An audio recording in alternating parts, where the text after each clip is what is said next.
반도체 안에서 여전히 주도주는 대형주가 될 것 같아요. 다만 지금과 같이 캐펙스가 증가되는 상황에서 대형주의 비중이 많기 때문에 로는 부족합니다. 캐펙스 얘기 더 나오고 내년 HBM 가격 더 상승한 것이 확인이 된다라면은 따라 올라갈 수 있는 그런 시기가 올 거라고 생각이 들기 때문에 뭐 이런 식의 어떤 전략 꾸려보셔도 좋지 않을까.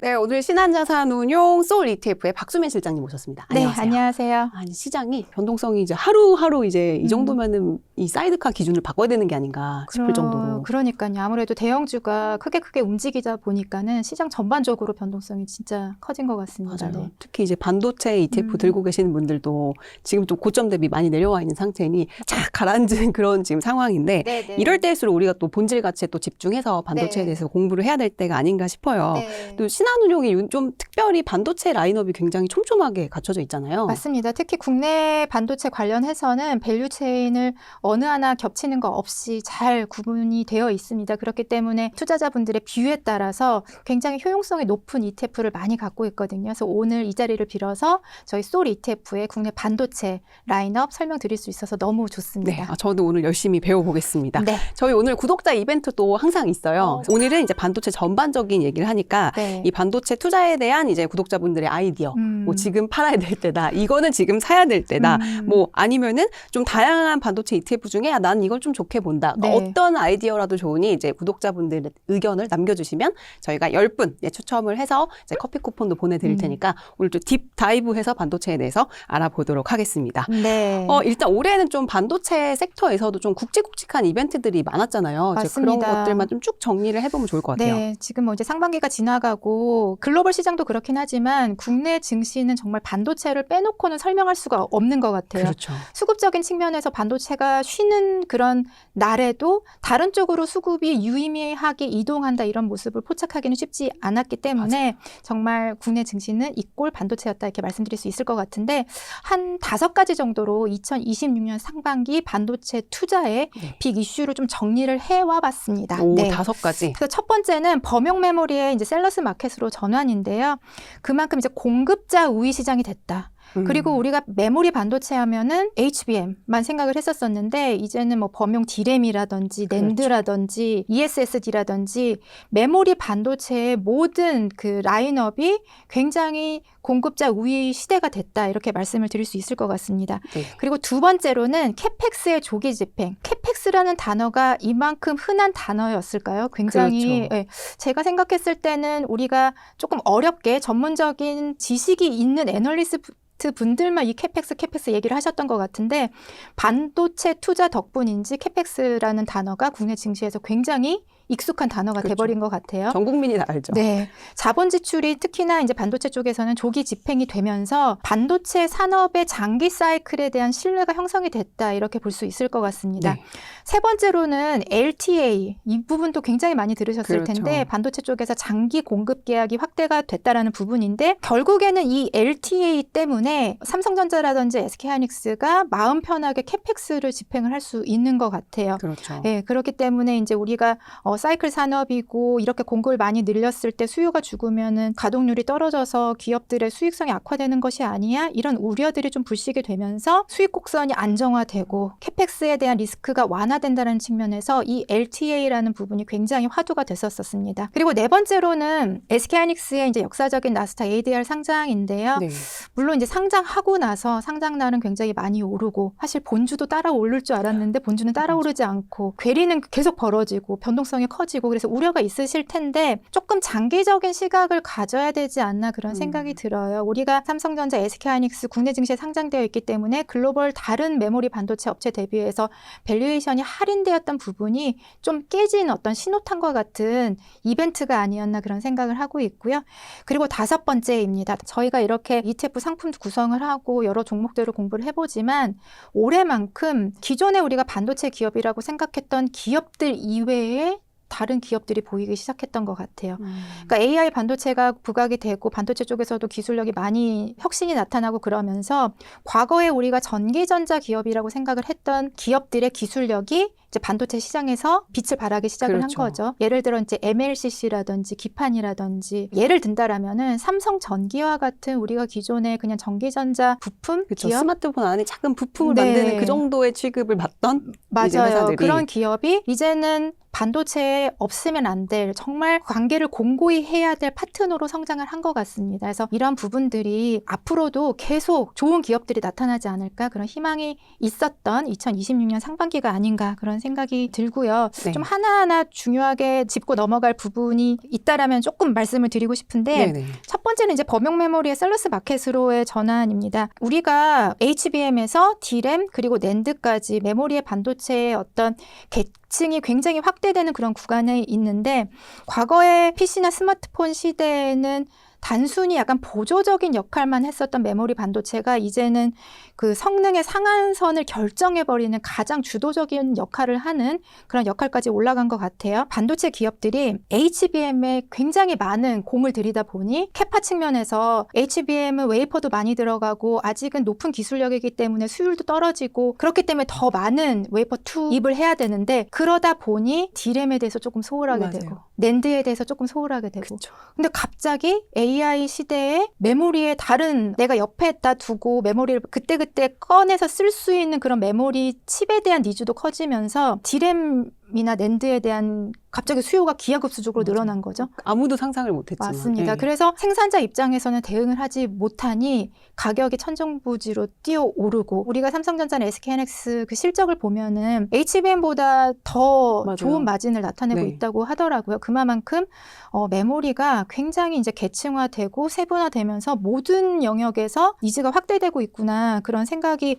많이 들었어요. 그래서 결국에는 이 맨 위에가 우리가 이제 GPU라든지 CPU와 같은 프로세서와 가장 밀접한 관계를 갖고 있는 부분에서 밑에는 뭐 용량은 크지만 사실 속도도 조금 떨어지고 원가도 좀 낮은 그런 메모리까지 계층화를 해놓은 건데 네. 위에서부터 이제 HBM, 밑에 뭐 DRAM 그리고 ESSD까지 굉장히 확장이 되고 있고 결국에는 반도체는 아니지만 메모리가 너무 부족하다 보니까 이제 하드디스크 드라이버까지 맞아요. 굉장히 이제 수요가 폭발하고 있는 상황이다.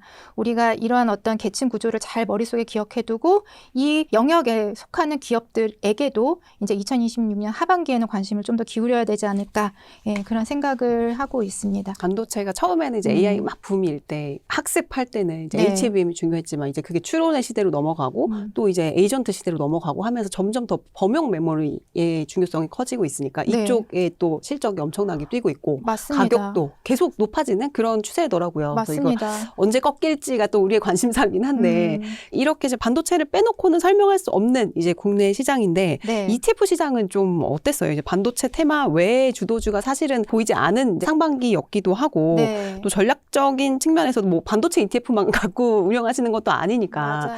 근데 또 한편으로는 반도체 상품이 이렇게 좀 세분화가 되면서 음. 좀 이쪽에 ETF를 조금 더 고도화시킬 수 있는 기회가 됐을 것 같기도 하고. 맞습니다. 그래서 그 ETF 상반기 시장이 좀 어땠는지 여쭤보고 싶어요. 저희가 이제 솔 ETF가 현재 한 80여 개 정도 상품을 운용을 하고 있는데요. 이제 올해 들어서 기존의 반도체 영역에서는 솔 하면은 약간 소부장, 반도체 소부장으로 맞아요. 명성이 자자했다라고 말씀드릴 수 있을 것 같은데 뭐 작년부터 삼성전자나 SK하이닉스 같이 반도체 안에서도 대형주 이외에 어떤 뚜렷한 흐름이 보이지 않았기 때문에 저희 솔 ETF에서도 이제 상반기 3월에 솔 AI 반도체 탑2 플러스 ETF를 상장을 했는데요. 지금 국내 ETF 시장에서 반도체가 슬로해진다. 그러면은 정말 다른 쪽으로 주도 세력이 넘어가나 이런 것들을 관찰을 해보려고 해도 사실 뚜렷한 주도주 없어요. 대체제가 네. 없는 것 같습니다. 이 AI 시대에 반도체만큼 우리를 이렇게 짜릿짜릿하게 만드는 스토리를 가진 영역이 없는 그렇죠. 것 같아요.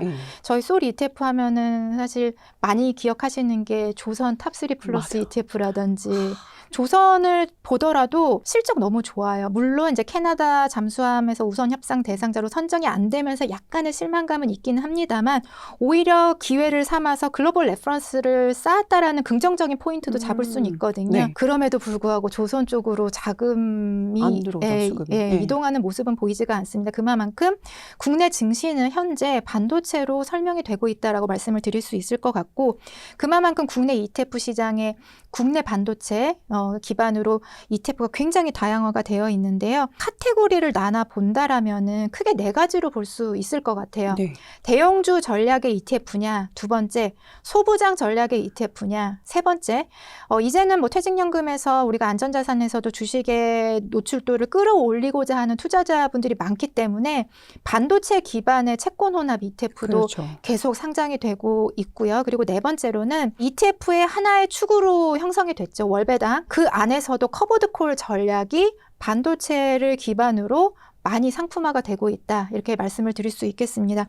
근데 이제 대형주 전략이 아무래도 상반기에는 가장 많은 선택을 받았는데 포장지는 다 비슷비슷하죠. SK하이닉스, 삼성전자를 가장 많은 비중으로 담고 있는 부분이 대부분이지만 그래도 차이점이 있다라고 한다라면은 ETF별로 어떠한 기업들을 대형주로 정의를 하냐. 네. 이런 부분들이 사실 상반기에 같은 대형주 전략의 ETF라고 하더라도 성과 차이를 나타냈었던 것 같아요. 맞아요. 그리고 비중을 얼마만큼 담아가느냐. 그리고 뭐 나머지 종목들 아시겠지만 ETF는 적어도 10종목 이상으로 포트폴리오를 꾸려야 되기 때문에 그런 부분에서 성과 차이가 났다라는 부분 기억하시면 좋을 것 같고 ETF가 사실 가장 좋은 게 매일매일 구성 종목이 얼마만큼의 비중으로 투자되고 있는지 다 보이잖아요. 다 보이잖아요. 그래서 어떠한 ETF가 좋다라고 이 자리에서 말씀드릴 수는 없을 것 같아요. 그때그때마다 상황에 맞는 ETF는 또 다를 수가 있기 때문에 그런 부분들 잘 살펴보시고 선택을 하시면 좋을 것 같습니다.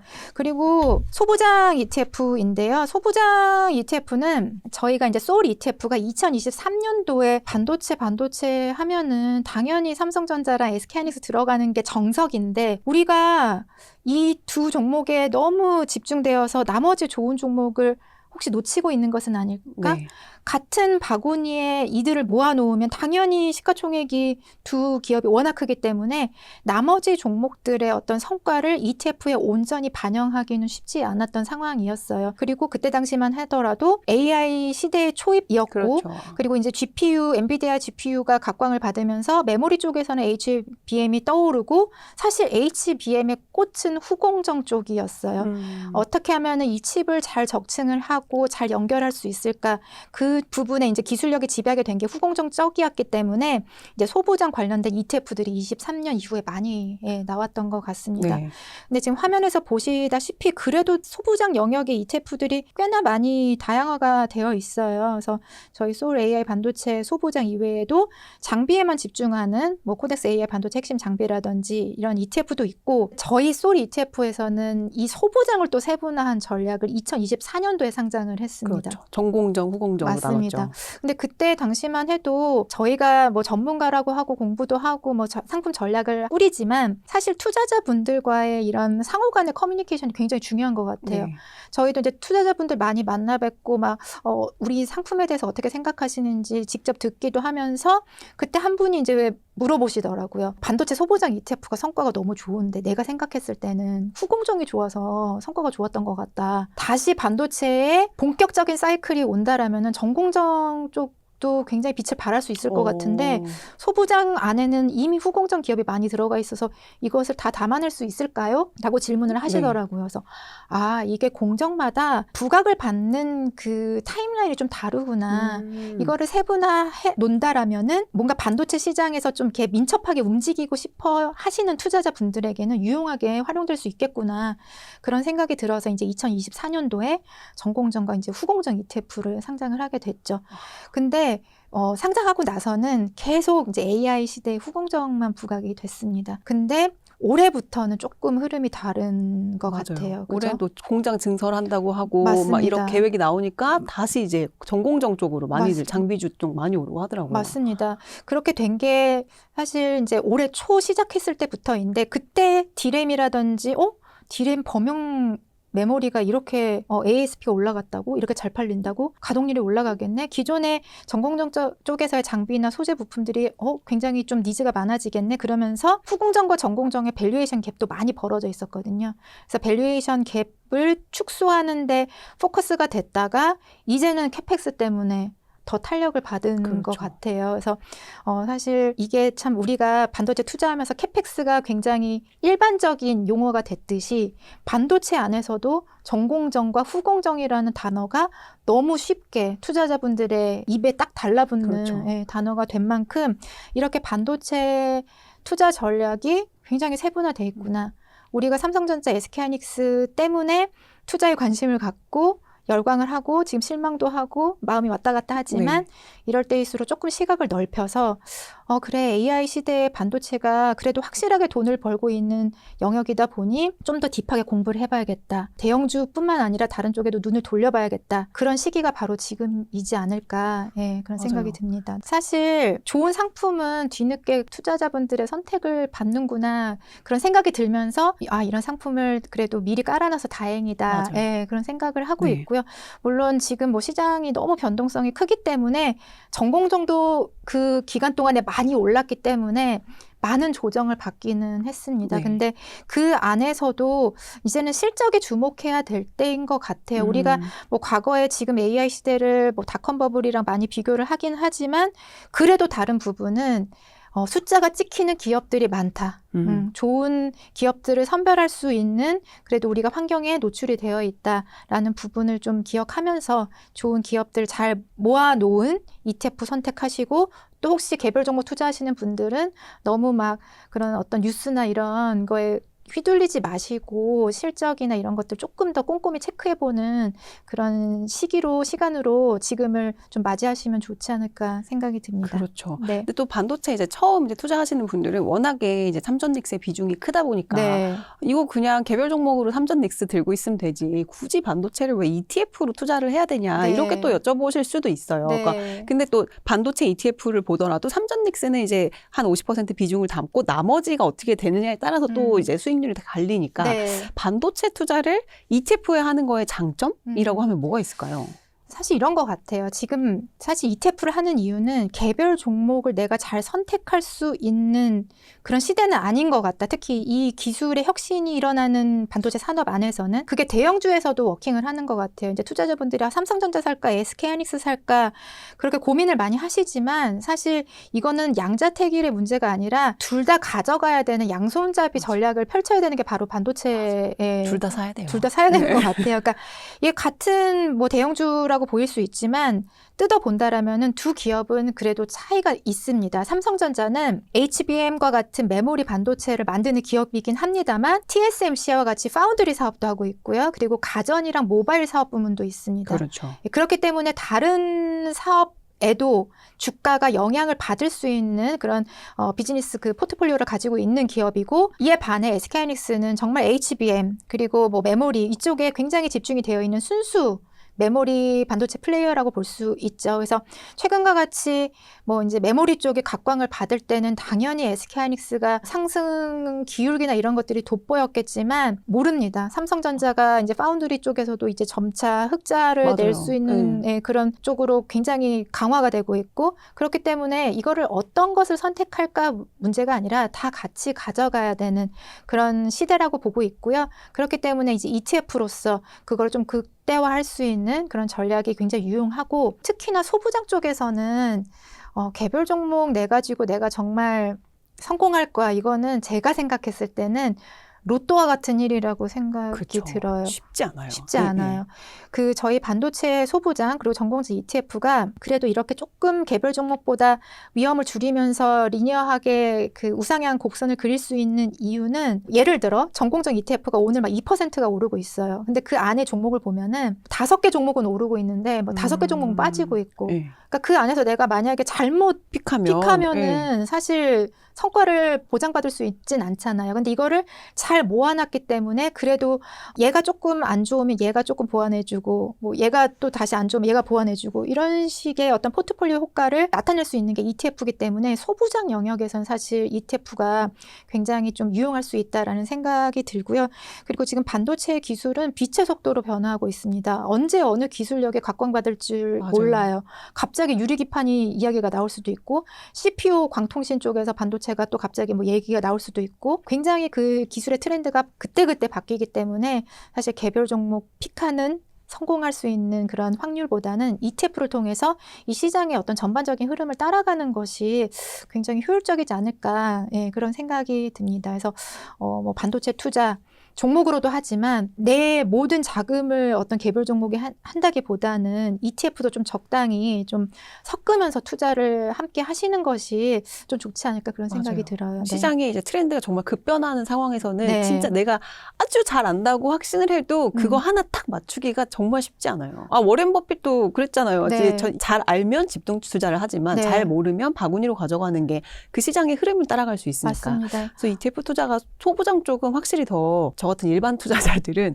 더 유리하지 않나. 맞습니다. 그런 생각이 들어요. 네. 근데 또 솔 반도체 ETF 하면 올해 상반기 또 빼놓고 말할 수 없는 게 솔 탑2라고 네. 불리는 맞습니다. 이 솔 AI 반도체 탑2 플러스예요. 네. 이게 보니까 올해 상반기 개인 순유입이 제일 큰 ETF였는데 맞아요? 네, 맞습니다. 뭐 가장 좀 개인들의 선택을 많이 받은 ETF이고요. 사실 이제 만들 때 고민이 많았어요. 이미 국내 ETF 시장에 반도체 ETF는 많고 삼성전자, SK하이닉스 담은 대형주 전략의 ETF가 굉장히 많은데 솔 ETF가 아무리 반도체 소부장으로 네임밸류가 있다라고 하더라도 이 영역을 어떻게 진입을 할 수 있을까 굉장히 고민이 많았는데 삼성전자, SK하이닉스 이외에 최근에 반도체 투자하시는 분들이 가장 많이 듣는 게 우리가 뭐 반도체, 한국 반도체 하면 뭐 탑2, 투톱 이렇게 많이 얘기를 하는데 최근에는 반도체 4S 얘기 많이 하시잖아요. 네. 이제 삼성전자, 삼성전기, SK하이닉스, SK스퀘어 이 네 기업이 반도체 4S로 불리고 있는 그 초기에 이제 솔 AI 반도체 탑2 플러스가 민첩하게 대응을 좀 잘 했던 것 같습니다. 그래서 뒤돌아보니 그런 부분을 잘 좀 반영을 했고 다른 대형주 전략 ETF 대비해서 그 부분을 좀 미리 반영을 했기 때문에 성과 측면에서 좀 차이가 나지 않았나 네. 그런 생각이 들고요. 그리고 이제 나머지 종목들에서도 좀 엣지를 가져가고 싶었어요. 물론 이제 4개 종목이 좀 높은 비중으로 들어가서 나머지 비중이 그렇게 크지 않을 수 있지만 그래도 거기 안에서 알파를 낼 수 있는 최대한 그런 포트폴리오가 중요하다라고 생각을 했고요. 근데 저희가 이제 매출액이 얼마만큼 좀 늘어나고 있는지 그리고 주가의 모멘텀이 어느 정도 상대적으로 더 많은지 그런 부분들을 반영을 해서 종목을 선정하고 있습니다.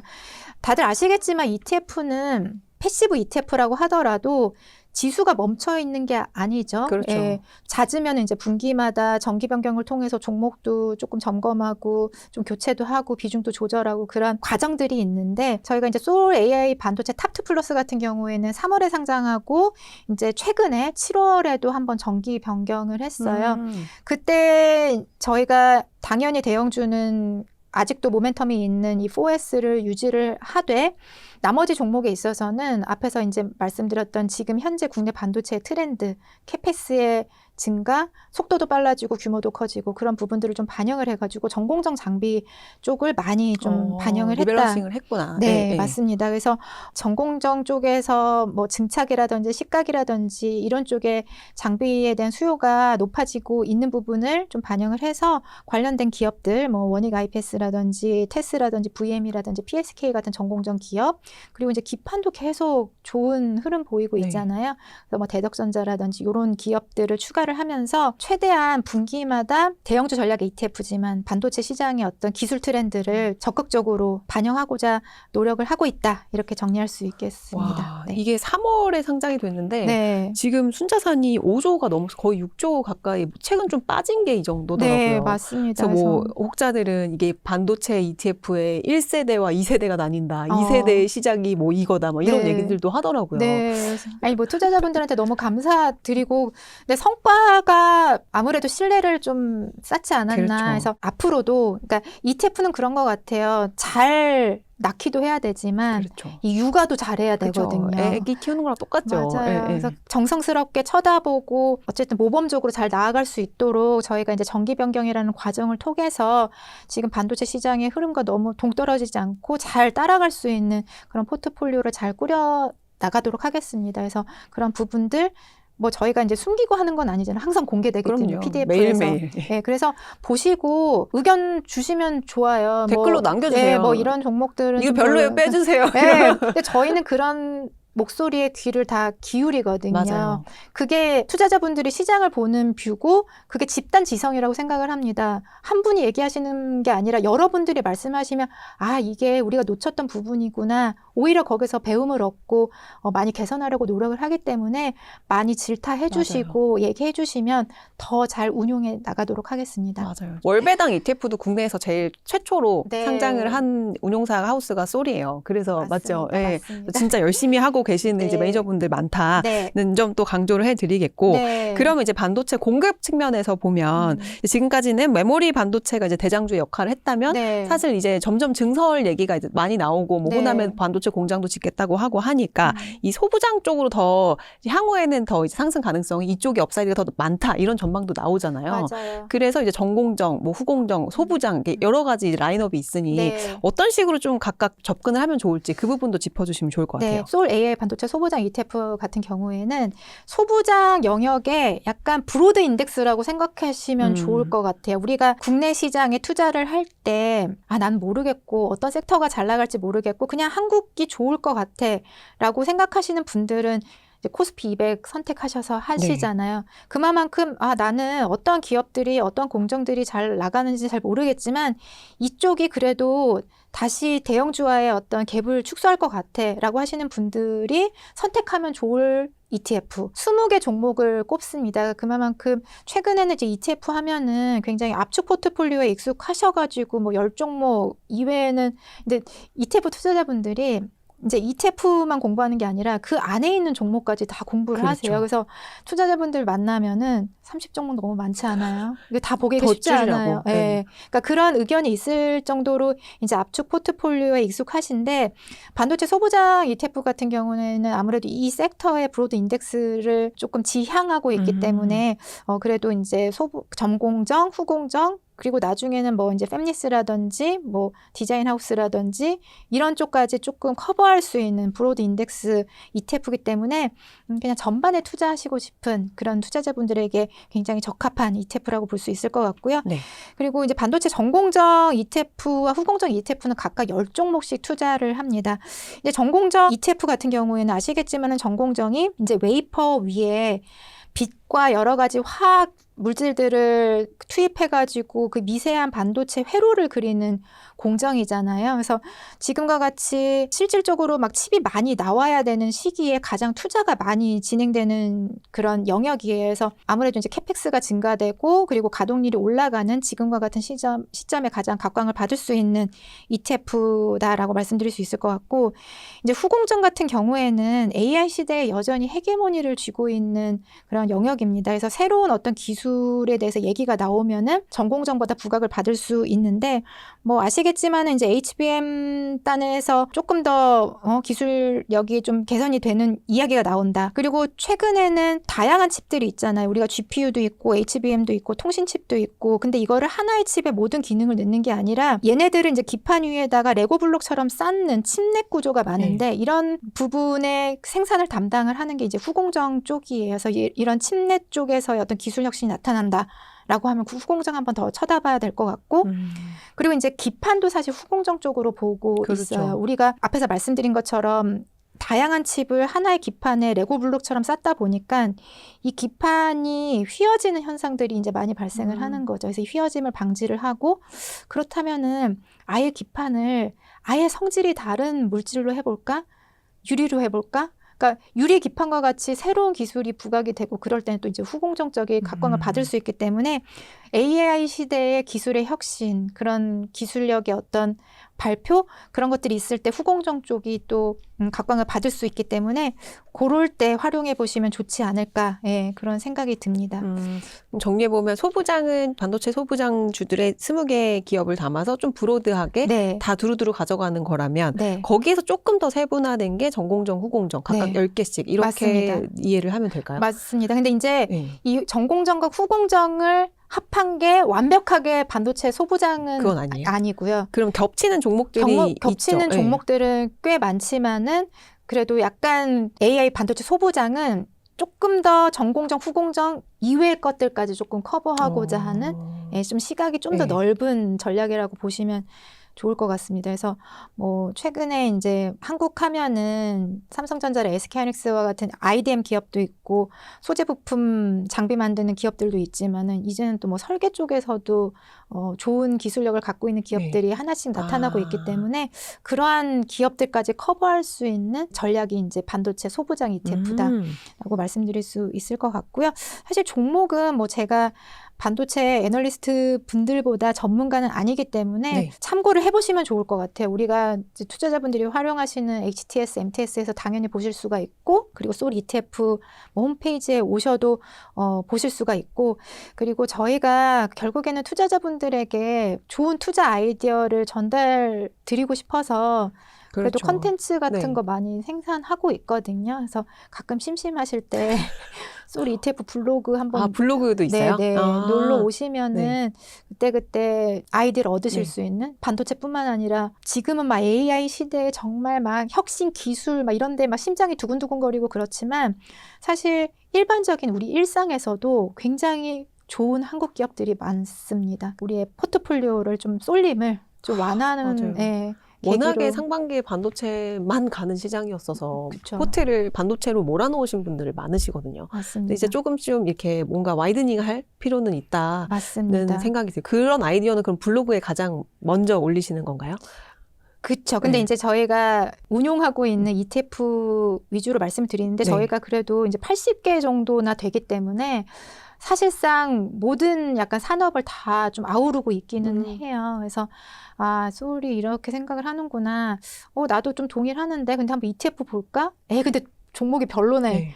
이러실 수도 있는데 그러면 이제 좀 그렇죠. 의견을 또 개인적으로 남겨주시면은 하나하나씩 찾아보고 이거 별로다 하면 의견 남겨주시면 또 반영이 되고 너무 좋아요. 예, 굉장히 이게 상호 소통이 잘 되는 이제 운용사니까. 네. 그러면 이제 반도체 ETF 얘기로 다시 돌아가서 그래서 처음 하시는 분들은 그래서 뭐 하라는 건데? 라고 또 여쭤보실 수 있잖아요. 네. 솔탑2, 소부장, 전공정, 후공정 이렇게까지 ETF 알아봤는데 만약에 이거를 좀 배분 적당히 좀 조합을 한다면 좀 어떻게 하면은 좋을까? 그 아이디어도 혹시 나눠주실 수 있으실까요? 그러니까 사실 네. 오늘 자리는 저희가 이제 뭐 마켓 타이밍을 보고 지금은 이거야라고 말씀을 드리러 나온 것보다는 네.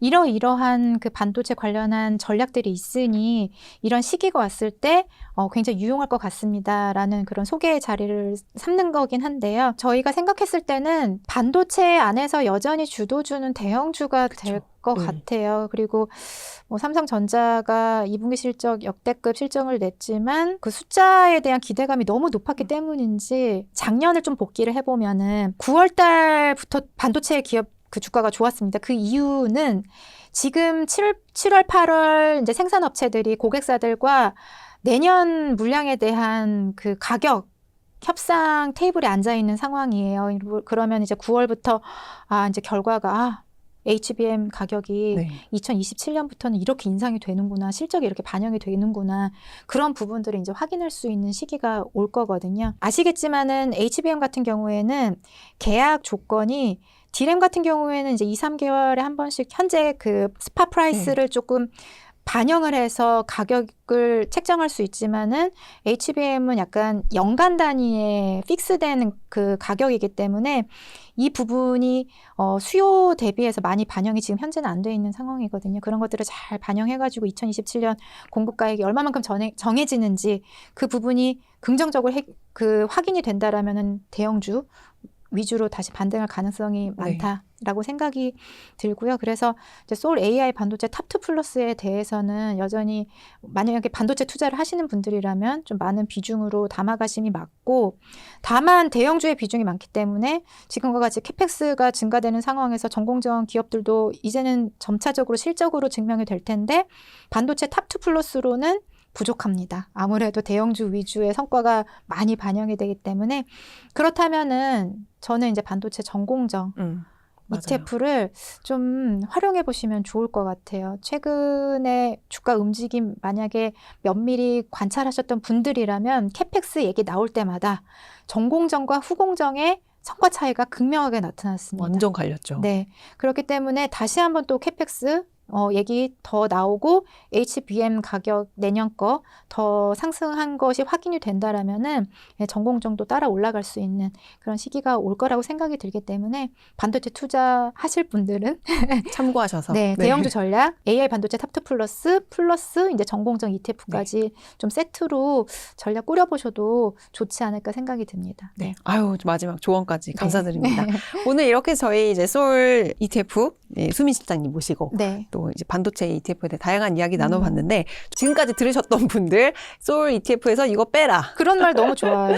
예, 좀 다양한 의견들 이제 댓글로 남겨주시면 저희가 또 추첨해서 커피 쿠폰도 드리니까 많은 댓글 부탁드립니다. 네. 오늘 나와주셔서 너무너무 고생 많으셨고 다음에 또 오실 거죠? 네, 많이 초대해 주세요. 네, 고생하셨습니다. 네, 감사합니다.